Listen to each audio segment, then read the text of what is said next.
Unaccustomed as I am to public speaking, I'd just like to say a few words about Exquisitely Vintage, which is opening officially today in Earlsdon. We'd like to wish you both, Andrea and Katie, every success with your new venture. I don't know why I'm brandishing the scissors like that, sorry.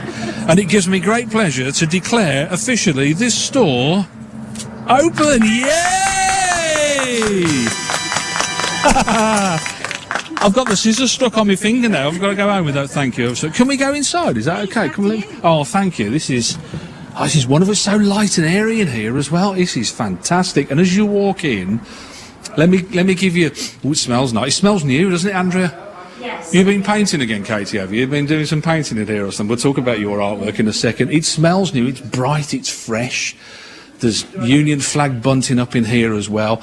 Let me describe what I'm seeing here, because I have to say this will resonate with people from your childhood, I suppose. Do you get that? Do you get that sense? I'm looking at all your stuff here, Andrea, and it's like you would expect to have seen in your childhood rooms and bedrooms and stuff like that, isn't it? It's all very very much. We had it was a lovely thing yesterday. I was stood behind the counter painting, and I just sort of stopped, turned around to talk to Katie, and saw a gentleman looking through the window at the vintage 50s cabinet in the window, elderly gentleman. Yeah. And I just watched him for a minute, and I was telling Katie this story this morning. It was absolutely delightful, because as I watched him, he was reminiscing about a cabinet like that, and it was just amazing. And that kind of thing is what, you know, you put a smile on your face then for the day. How would you describe it? What is it? Furniture meets memories, meets art, meets retro, meets quirky. There's all kinds of things going on here, isn't there? And also about reusing things, you know. I mean, I did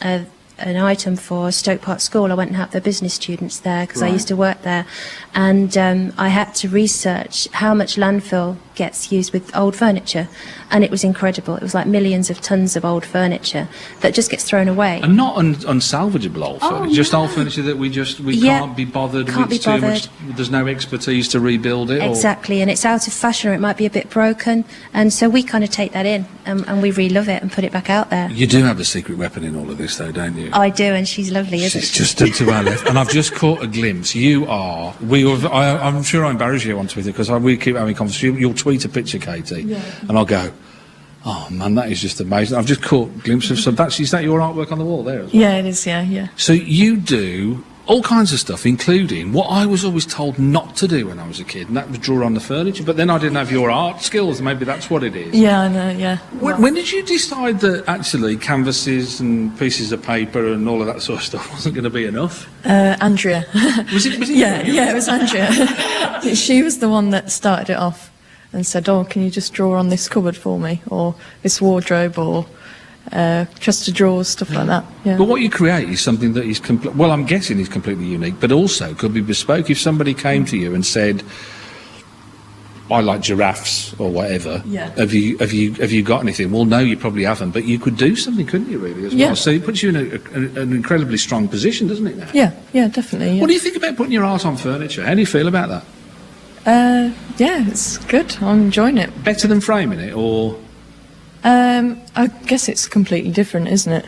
Because I just wonder, because you don't have in a way, there's an inherent control, isn't there? If you do some of those fine art drawings that you've got over there, and they're framed and they're behind glass, so there is an inherent respect for that artwork. If you've drawn, you put those butterflies on there on that table, have you? Oh, Andrea did that one. Did you? Yeah. With there's two of us. Katie did the writing and I did the butterfly. Okay, so it is a team thing. But all right, so you've got your writing on that coffee table. Yeah. There's nothing to say. Once that goes out of here and goes into somebody's house, there's nothing for somebody to put a coffee cup on that. There's nothing to stop them putting their feet up on the... Do you see what I mean? So it actually puts your work in a much more vulnerable place. Have you ever considered that? Did you think about that or not? I haven't now. I'm going to be worried about coffee. No, she doesn't want to do it anymore. No, we varnish it lots. I would never let Katie's work go out to be damaged. We really, really protect it. So you would just use it like a normal piece of furniture. I love that table. I think it's absolutely amazing. You've got writing on there as well, but the butterflies. But what it does mean, as I say, you can actually make stuff for people. Is that the intention? Are you expecting to get people, Andrea, here who will say, I'm looking for a dining table, but I want this incorporated into it. Is that? Yes, we can do that. We like to do that because then you're sort of helping someone realise a dream that they thought they couldn't have, you know, and we'll say, well, what would you like on it? Yesterday, for example, we had a lady come in that absolutely loves the big original hair that Katie's been doing, and then said that she has... The animal, actually, not the wig. Not the wig. And then said that she's got a passion about mice. So then we got talking. You know, I've made some weirdos in here. Yeah, we do.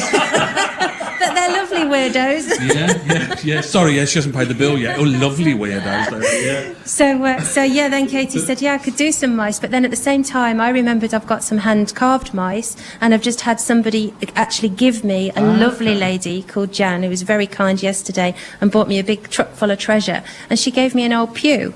So that's now going to have a mouse church on it. pew? Yeah.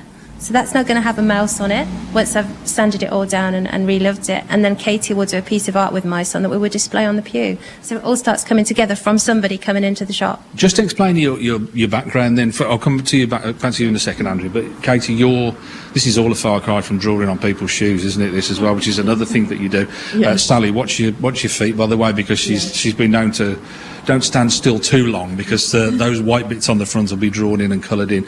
Yeah.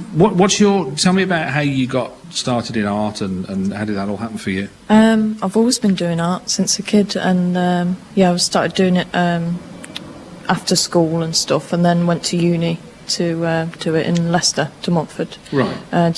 Studied fine art.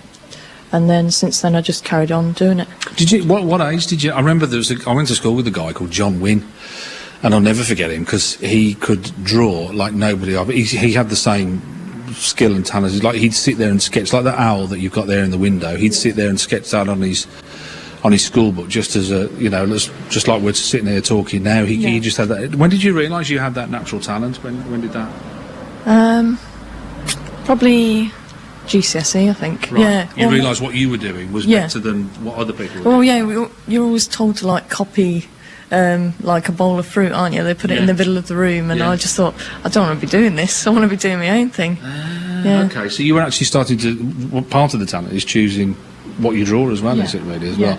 Wildlife features quite heavily in it, doesn't it? Yeah, that's only a recent thing. Is it? Yeah, but they seem to be popular. So I think we're going to keep going with the animals because So how did it come to the two of you having the conversation about? Okay, so this is what we're going to do now. I just walked into Andrea's shop one day, and I just introduced myself, and I said, have you got any room to have my artwork here? Oh, okay. But at the time she didn't have any room for my stuff. Right. And I left her my card, and I hoped she'd get in touch, and then she did a week later.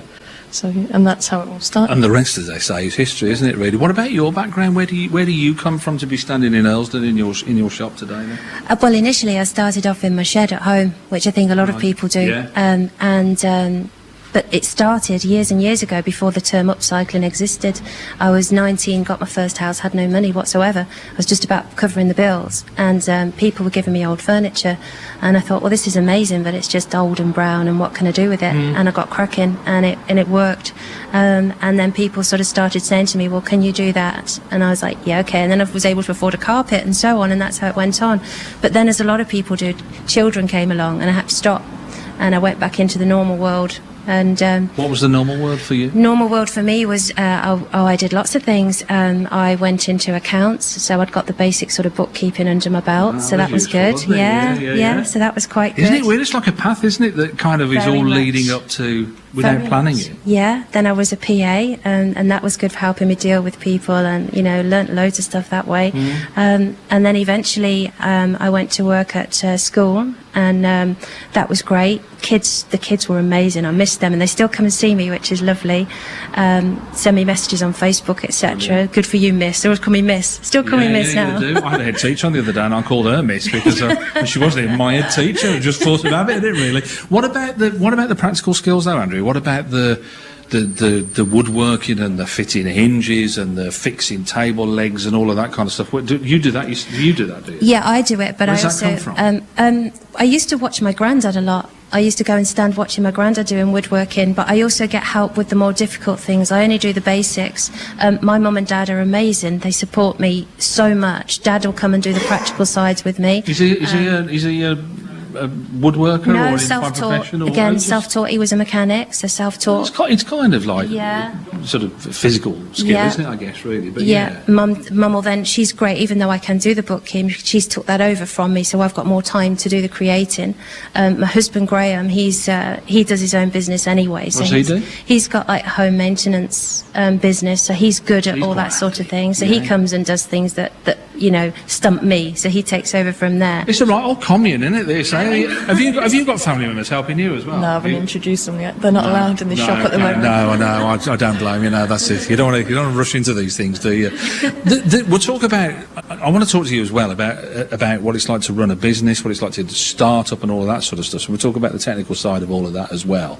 But what response have you had so far? You said you had a guy just looking in through the window, so already people passing are peering in through. You've got lovely big windows as well here, so Yeah. it does encourage that. But have you got a good response in Earlsdon so far? It's been amazing. Has it? Even when we were painting out the shop, people were stopping and sort of popping their heads around the door and saying, "Oh, what are you going to do?" And you're making a nice job of it. And they were. They want to lovely. see this come to the area, and they want to Yes. see you do well. It's so. been amazing. And then we actually opened unofficially last Friday just because we were ready.